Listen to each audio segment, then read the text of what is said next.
네, 오늘 저희가 좀 깊이 파볼 내용은 바로 재고자산 적가법입니다. 기업들이 가지고 있는 재고, 이 가치를 어떻게 매기는지, 특히 그 가치가 떨어졌을 때요. 회계장부에 이걸 어떻게 반영하는지에 대한 핵심만 쏙쏙 뽑아보려고 합니다. 목표는 여러분이 이 중요한 회계 원칙을 명확하고 쉽게 이해하시는 거예요. 핵심 아이디어는 생각보다 간단해요. 재고자산을 장부에 적을 때 처음 사온 가격, 취득 원가라고 하죠. 그거랑 지금 팔아서 실제로 손에 줄 걸로 예상되는 가치, 순실현 가능 가치, 이 둘을 비교해서요, 더 낮은 금액으로 기록한다는 거죠. 근데 왜 굳이 낮게 잡을까요?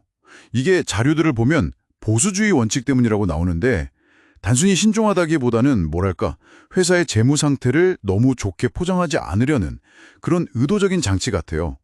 자, 그럼 여기서 계속 나오는 순실현 가능 가치, 이게 정확히 뭘까요? 네, 그건 이제 정상적으로 판매한다고 가정했을 때요. 예상되는 판매 가격이 있겠죠? 거기서 그 물건을 완성하거나 판매하는데 추가로 들어갈 비용, 그걸 뺀 금액입니다. 아주 간단한 예를 들어볼까요? 100원에 사온 물건이 있어요. 이걸 한 150원에 팔 수 있을 것 같아요. 근데 포장하고 배송하고 하는데 한 20원이 더 든다. 그러면 순실현 가능 가치는 150원에서 20원을 뺀 130원이 되는 거죠. 실제 손에 줄 수 있는 예상 금액이군요. 그렇죠. 근데 여기서 중요한 건 만약 이렇게 계산한 순실현 가능 가치, 아까 예시에선 130원이었죠? 이게 원래 사온 가격 100원보다 높으면 그냥 100원으로 두는 거예요. 그런데 만약에 시장이 안 좋아져서 한 90원에 팔릴 것 같다. 근데 추가 비용은 10원이다. 그럼 순실현 가능 가치는 80원이 되잖아요? 네, 그렇죠. 그러면 원래 100원에 사왔더라도 장부에는 80원이라고 낮춰 적어야 한다는 겁니다. 이게 재고 가치를 좀 현실적으로 보여줘서 혹시 모를 손실에 미리 대비하는 그런 안전장치 같은 거죠. 아하, 그렇군요. 네네. 그럼 실제 회사에서는 이걸 어떻게 적용하나요? 재고 종류가 엄청 많을 수도 있는데 모든 품목을 하나하나 다 비교해야 하는 건가요? 자료에 뭐라고 나와 있나요? 원칙적으로는 개별 항목, 그러니까 종목별로 비교하는 게 맞습니다. 근데 현실적으로 그게 너무 복잡할 수 있잖아요. 재고가 수천, 수만 가지면. 네, 그렇죠. 일이 너무 많겠네요. 그래서 자료에 따르면 성격이나 용도가 비슷한 품목들은 합리적으로 묶어서 조별로 적용하는 것도 허용된다고 합니다. 실무적인 효율성이랑 정확성 사이에서 좀 균형을 잡는 거라고 볼 수 있겠네요.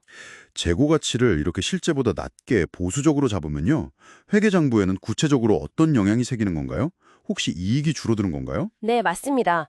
취득원가보다 순실현 가능 가치가 낮아져서 재고 가치를 떨어뜨리면요.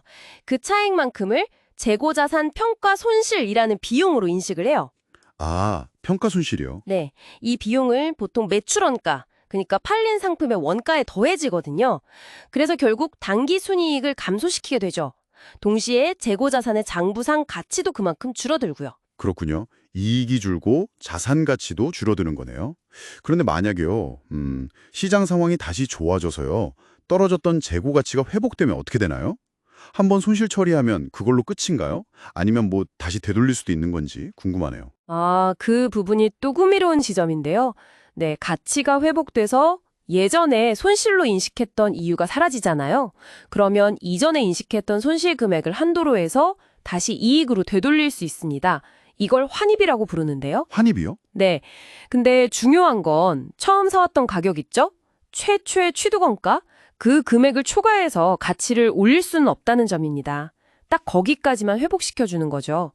이 환입액은 매출원가에서 차감되거든요. 아, 그럼 비용이 줄어드니까 결과적으로 이익이 늘어나는 효과겠네요. 맞습니다. 현재의 가치를 최대한 반영하려는 그런 노력이라고 보시면 됩니다. 네, 그렇군요. 어떤 경우에 이런 가치 하락, 그러니까 저가법을 적용해야 하는 상황이 주로 발생할까요? 자료에서 언급된 사례들을 좀 보면 재고가 물리적으로 손상된 경우 또는 유행이 지나서 안 팔리는 경우, 진부화라고 하죠. 아니면 판매 가격 자체가 떨어지거나 또는 만드는 비용, 원가가 예상보다 더 오르는 경우 이런 것들이 있네요. 듣고 보니 주변에서 꽤 볼 수 있는 상황들 같아요. 네, 정확합니다. 기술이 너무 빨리 변해서 금방 구식이 되어버린 전자제품 재고라든지 아니면 계절이 확 지나서 창고에 막 쌓여있는 의료 재고 같은 것들, 이게 아주 대표적인 예시죠. 네, 그렇겠네요. 이런 구체적인 예를 떠올리시면 이 저가법이 단순히 딱딱한 회계 규칙이 아니라 실제 기업 경영의 현실을 반영하는 중요한 도구라는 점을 더 잘 이해하실 수 있을 겁니다. 자, 오늘 이야기 슬슬 정리해 보겠습니다. 재고자산 저가법은 재고의 장부 가치를 취득 원가와 순실현 가능 가치, 이 둘 중에서 낮은 금액으로 결정하는 방법입니다. 핵심은 재무 정보를 부풀리지 않고 현실적으로 좀 보수적으로 보여주려는 데 있는 거죠. 가치가 떨어지면 평가 손실이라는 비용이 발생하고 또 상황에 나아져서 가치가 회복되면 환입을 통해서 일부 되돌릴 수도 있다는 점, 이 정도 기억해 두시면 좋겠네요. 네. 마지막으로 이 내용을 바탕으로 여러분이 스스로 한 번쯤 생각해 볼 만한 질문을 던져드리고 싶습니다. 기업이 이 저가법을 얼마나 자주 그리고 어느 정도 규모로 적용하는지를 보면요. 단순히 단기적인 이익 변동성 외에 그 기업의 재고 관리 능력이나 시장 상황 변화에 대한 적응력, 여기에 대해서 어떤 힌트를 얻을 수 있을까요? 그냥 회계 처리를 넘어서 그 기업의 본질적인 건강 상태를 엿볼 수 있는 신호가 될 수도 있지 않을까 한번 곱씹어 보시면 흥미로운 통찰을 얻으실 수도 있을 겁니다. 네, 좋은 질문이네요. 오늘 저희와 함께 재고자산 저가법에 대해 깊이 있게 탐구해 주셔서 감사합니다.